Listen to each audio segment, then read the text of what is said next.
আজকে আমি বানাবো ধনিয়া পাবদা। এখানে আমি 4টে বড় বড় পাবদা নিয়ে নিয়েছি। দেখুন একদম ফ্রেশ পাবদা। এটার জন্য এটা এখন আমি নুন হলুদ মাখিয়ে নেবো।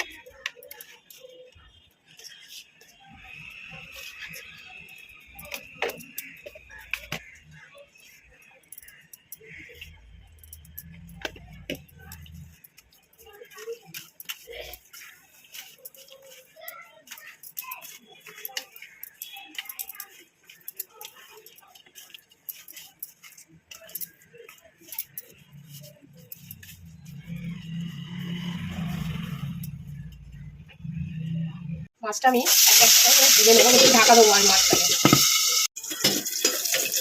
মাছটাকে আমি তুলতে দেবো। মাছটা যখন ভাজা হবে মশলাটা তখন রেডি করে নেবো। এখানে কাঁচা লঙ্কা দিয়ে দিলাম, আপনারা আপনাদের পরিমাণ মতন দিয়ে দেবেন যেরকম ঝাল খাবেন। আর দিয়ে দিলাম ধনে পাতা। এটা আমি একটা পেস্ট বানিয়ে নেবো। আমি এখানে ধনে পাতাটা বেটে নিয়েছি কাঁচা লঙ্কা দিয়ে।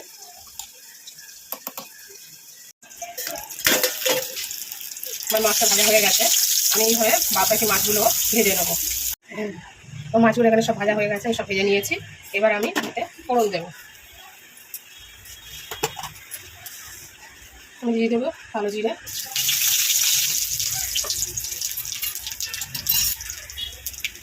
দিয়ে দেবো টমেটো কুচি,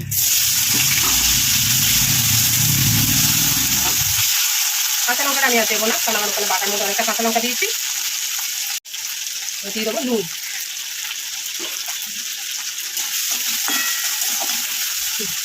টমেটোটা গেলে আমার নরম হয়ে গেছে একদম। এখানে দিয়ে দেবো আমি হলুদ, দিয়ে দেবো একটু জল অল্প করে।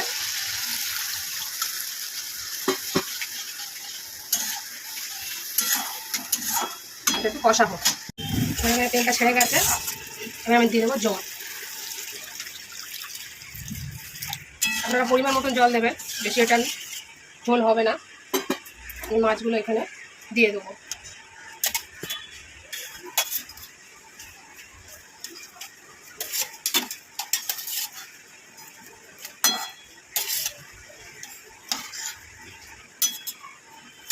আমি একটু ঢাকা দিয়ে দেবো।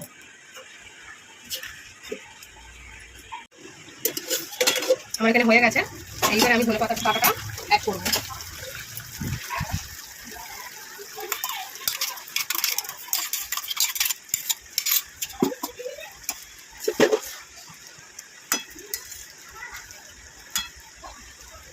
আমি জাস্ট একটা ফুট দেবো, দিয়ে এটা বন্ধ করে দেবো। আমার এখানে হয়ে গেছে। এবার আমি এটাকে নামিয়ে নেবো। বন্ধ করে দিচ্ছি। আমার ধনিয়া পাবদা রেডি একদম।